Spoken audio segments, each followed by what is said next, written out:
అందరికీ నమస్కారం. IYR talks మొదలుపెట్టి ఎఫెక్టివ్గా పోస్టింగ్స్ మొదలుపెట్టి ఒక సంవత్సర కాలం అయింది. ఈ సంవత్సర కాలంలో సబ్స్క్రైబర్స్ బేసు 3,000 నుంచి 33,000 దాకా పెరిగింది. ఐవైఆర్ టాక్స్ను ఆదరిస్తున్న మీ అందరికీ నా ధన్యవాదాలు. భవిష్యత్తులో కూడా ఇదే రకంగా ఐవైఆర్ టాక్స్ని మీరు ఆదరిస్తారని ఆశిస్తూ ఉన్నాను. Thank you. అందరికీ నమస్కారం. ఈ మధ్య కర్ణాటక రాష్ట్రంలో ముఖ్యమంత్రి నుంచి మంత్రుల నుంచి అందరూ ఆర్ఎస్ఎస్ మీద దండయాత్ర ఒకటి మొదలెట్టారు. ఆర్ఎస్ఎస్లో ఎవరు పనిచేయకూడదని, పబ్లిక్ ప్లేసెస్లో ఆర్ఎస్ఎస్ శాఖలు నిర్వహించకూడదని రకరకాలైనటువంటి కామెంట్లు చేస్తున్నారు. సరే, దీంట్లో ఐ థింక్ ఆయన ఈ కాంగ్రెస్ ప్రెసిడెంట్ ఖర్గే గారి కుమారుడేని అనుకుంటాను. మరి ఆయన ప్రియాంక ఖర్గేనో ఎవరో ఉన్నారు.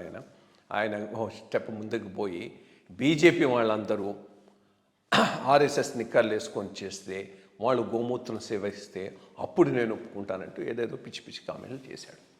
అసలు ఎందుకు ఇంత ద్వేషం ఆర్ఎస్ఎస్ మీద అది అర్థం కాదు. ఏ రోజు ఆర్ఎస్ఎస్ దేశ ప్రయోజనాలకు వ్యతిరేకంగా పని చెయ్యలేదు, పని చెయ్యదు. ఏదైనా వాళ్ళకు ఒకే ఒక మోటివ్, అది దేశం యొక్క ప్రయోజనాలు, దేశ సమగ్రత, దేశ అభివృద్ధి. దానికోసం ఏ రకంగా మనం పాటుపడాలి. ఆ పాటుపడటానికి అది సామాన్యమైనటువంటి ఆర్గనైజేషన్ అయితే కాదు. 100 సంవత్సరాలు అంత డిసిప్లిన్తో, అంత కమిట్మెంట్తో చేశారు కాబట్టి ఇది ఈరోజు అంత విస్తరించి దేశవ్యాప్తంగా నిలవగలిగింది. నేను ఒకటే చెప్తా, ఈ చదవకుండా, చూడకుండా, పోకుండా విమర్శలు చేసేటటువంటి మేధావులకు, ఈ రాజకీయ నాయకులకు ఒకటే సలహా. ముందు ఒక ఆర్ఎస్ఎస్ శాఖకు వెళ్ళి ఒక 1 నెల రోజులు అక్కడ ఏం జరుగుతుందో చూడండి.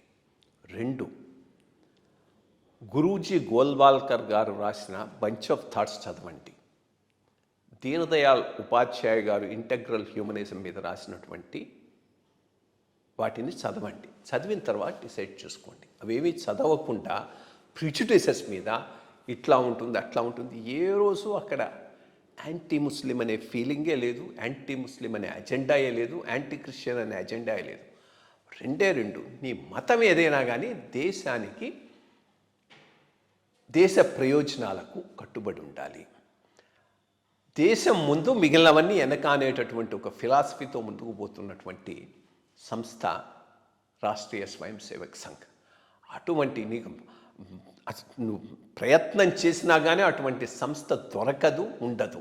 అది ఎట్లా వచ్చిందంటే ఒక పెక్యూలియర్ సర్కమ్స్టాన్సెస్, భారతదేశంలో ఉన్నటువంటి పరిస్థితిలో, స్వాతంత్ర్య సమర సమయంలో చాలా అనాలోచితంగా కాంగ్రెస్ నాయకత్వం ప్రవర్తిస్తూ ఉన్నది. ఇది దేశానికి మంచిది కాదు అని గట్టిగా భావించినటువంటి వాళ్ళు ముందుకు రాబట్టి వచ్చినటువంటి ఒక చక్కటి సంస్థ ఇది. ఇన్నాళ్ళు దీన్ని ఎంతో సాక్రిఫైస్ చేసి పర్సనల్గా, అదర్వైజ్ నిలబెట్టి, నడిపి ప్రజల్లో ఒక క్రమశిక్షణ,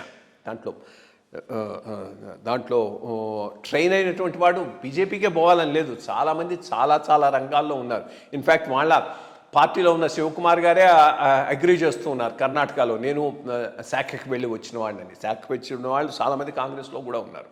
అటువంటి పరిస్థితుల్లో ఇది ఈరోజు దీన్ని టార్గెట్ చేయటం అనేది లోకల్గా జరగటం లేదు. దీన్ని టార్గెట్ ఎందుకు చేస్తున్నారంటే, దీనిని టార్గెట్ సోనియా గాంధీ చేస్తున్నది, రాహుల్ గాంధీ చేస్తున్నారు, ప్రియాంక గాంధీ చేస్తున్నారు. వాళ్ళ మెప్పు, వాళ్ళ మన్నన పొందాలి అంటే దీన్ని టార్గెట్ చేయాలని రాష్ట్ర స్థాయిలో ఉన్నటువంటి ఈ నాయకులు టార్గెట్ చేస్తున్నారు. 2వది ఓట్ బ్యాంక్ పాలిటిక్స్. ఆర్ఎస్ఎస్ని తిట్టిన కొద్దీ ముస్లిం ఓట్స్ కన్సాలిడేట్ అవుతాయనేటటువంటి ఓ భ్రమలో ఉండబట్టి, ఆ భ్రమ నుంచి కూడా వాళ్ళను ముస్లిం ఓటర్స్ పోగొట్టగలిగితే అప్పుడే వాళ్ళకు బుద్ధి వస్తుంది. Thank you.